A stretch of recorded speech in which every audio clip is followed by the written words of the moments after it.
There's a photograph taken from the International Space Station in 2012. NASA released it. You have probably seen it. The blue marble. Earth at night. City lights scattered across continents like scattered embers. Oceans dark.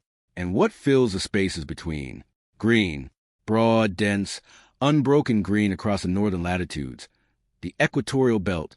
The slopes of every mountain range worth naming. You look at that image and you think forest. You think ancient. You think deep. You think the world still has something primal left in it. What if none of that is true? Not in the way the conspiracy theorists mean it. Not a simulation. Not a hologram. Not a government secret.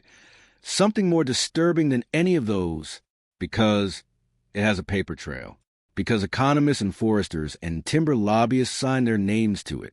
Because the transformation happened in plain sight across 2 centuries, and nobody thought to ask whether the thing that replaced the original was actually the same thing they claimed to be managing.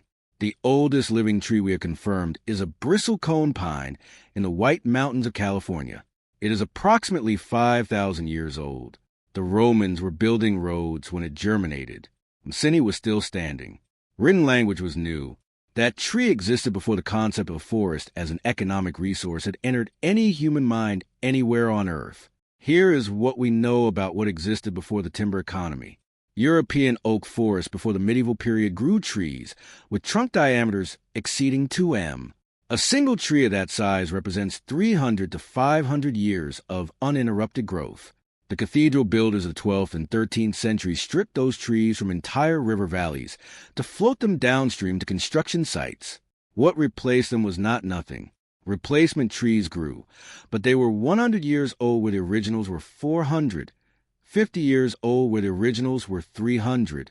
The canopy looked similar from a distance. The ecosystem was not the same thing. That distinction, the difference between a canopy and an ecosystem, between the appearance of a forest and the biological reality of one, is the thread this script follows.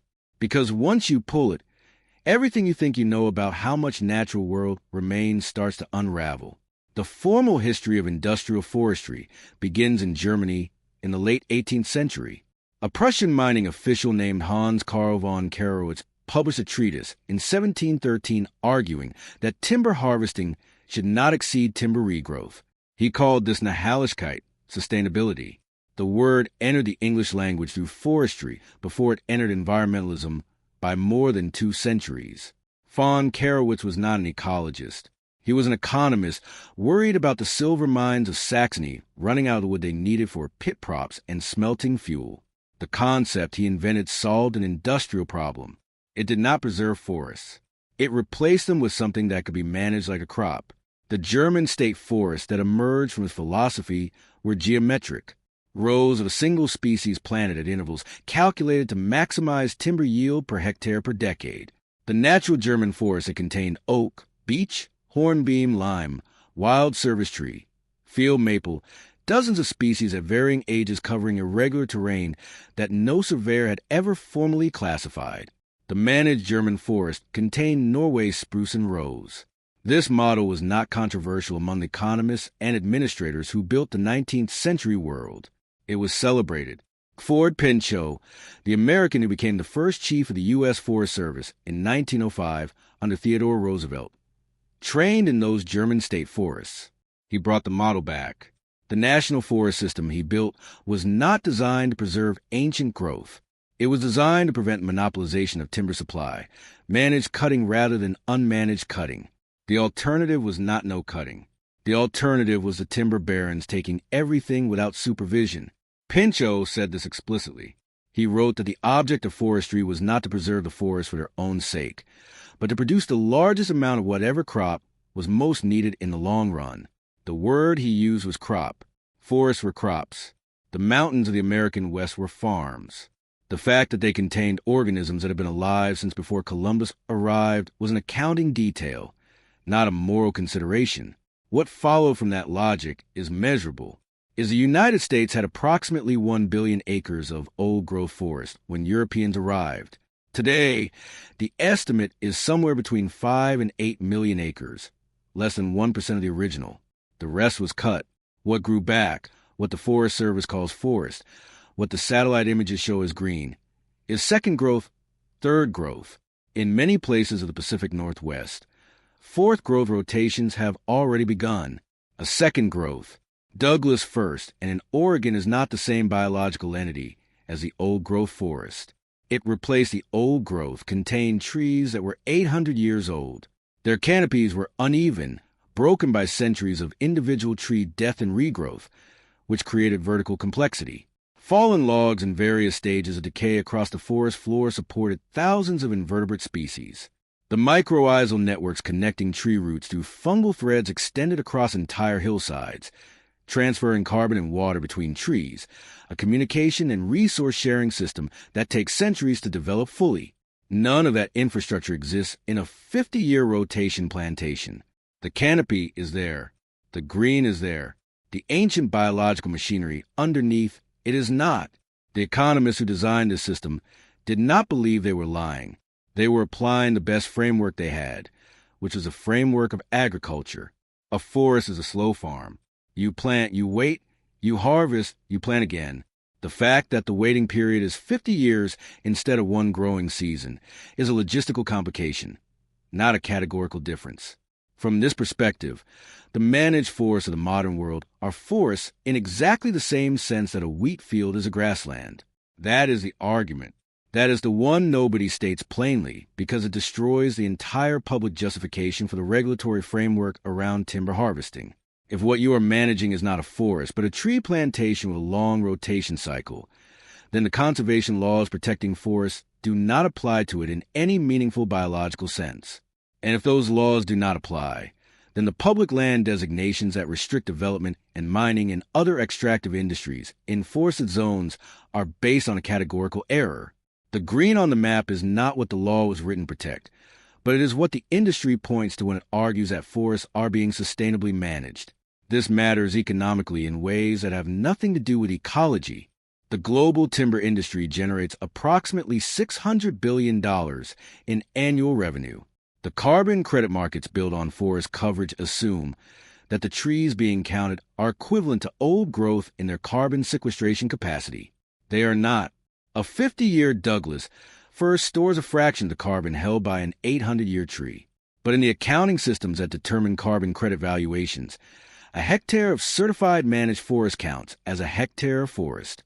The financial instruments built on that equation are worth hundreds of billions of dollars. There is a specific moment when this accounting fiction became institutionalized. In 1992 at the Rio Earth Summit, nations agreed on a definition of forest that required a minimum canopy cover of 10% and a minimum height of 2 m. The definition was designed to be inclusive to allow developing nations with various vegetation types to participate in international forest conservation frameworks. But it also meant that a managed plantation of 6-year-old eucalyptus trees counted as forest under international law in exactly the same way that an undisturbed rainforest counted as forest. The eucalyptus was planted to make paper. It would be cut in another 6 years. Nobody who wrote that definition believed the eucalyptus plantation was equivalent to primary rainforest. But the definition they wrote does not distinguish between them. Brazil's national forest statistics include eucalyptus plantations. Chile counts pine monocultures established on land cleared of native forest. Canada counts aspen regrowth after clear cutting. The United States counts tree farms in the southeast that are replanted every 30 years. All of it is forest. All of it appears green on the satellite images NASA publishes. All of it supports the claim that forest coverage has remained relatively stable globally over the past several decades. It has not remained stable.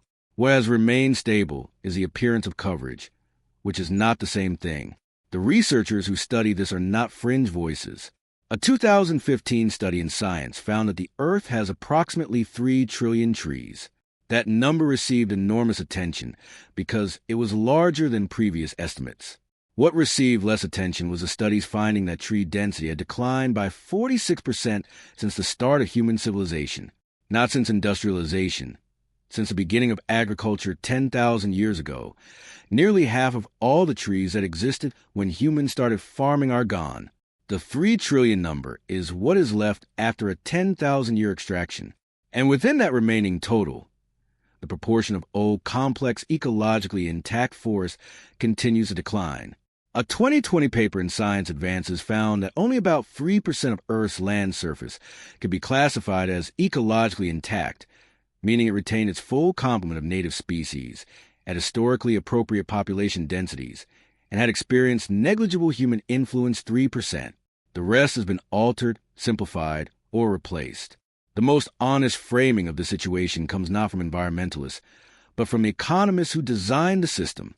William Nordhaus, the Yale economist who won the Nobel Prize in 2018 for integrating climate change into long-run macroeconomic analysis, built models that explicitly treated natural ecosystems as inputs to economic production. His models assumed that the economy could substitute for natural systems when those systems were degraded, that human capital and manufactured capital could replace natural capital.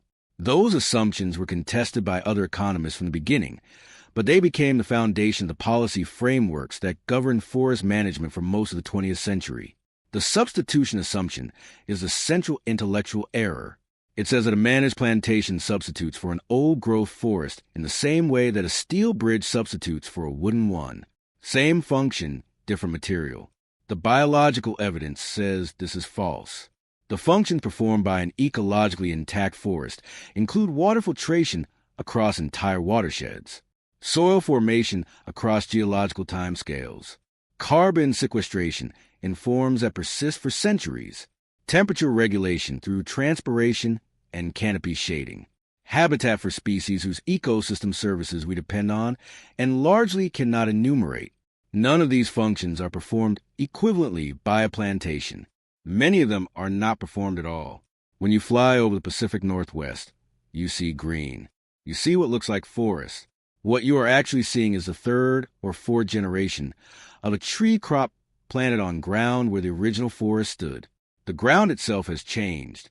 The soil that formed over thousands of years under old growth is not the same soil that supports a plantation. The mycorrhizal networks are gone. The nurse logs are gone. The snag habitat for cavity nesting species is gone. The multi-layered canopy is gone. The understory species that depended on specific light conditions created by the original canopy are gone. What remains is the silhouette of a forest, the economic abstraction of forest, a forest in the sense that the 1992 definition requires. The tuning fork in the British Library vibrates at a frequency nobody alive is fighting for. The ancient forests of Earth occupy land that governments and corporations have been managing as crop rotations for 2 centuries. The question is the same in both cases. When you look at what remains and you ask what was lost, the answer is not nothing visible. The answer is the infrastructure underneath, the complexity underneath, the biological machinery that took centuries to build and was replaced by something that looks similar but functions entirely differently. The satellite images show green. The green is real. The question nobody seems willing to ask is not whether the trees are there. The question is what kind of trees, how old, how complex, and whether the system they once constituted is still operating, or whether we are looking at the ruins of a forest the way we might look at a Roman aqueduct. The stone is still there. The water stopped flowing centuries ago. We have the canopy. We have the statistics. We have the international agreements and the carbon credits and the sustainable forestry certifications. What we do not have is what existed before the timber economists decided that a crop with a long rotation cycle was the same thing as an ecosystem that had been accumulating complexity for 800 years. That knowledge walked out of the old growth with the last tree that was too large to be economically worth the cost of extraction. And the people who remember what the original looked like are as gone as the forests themselves.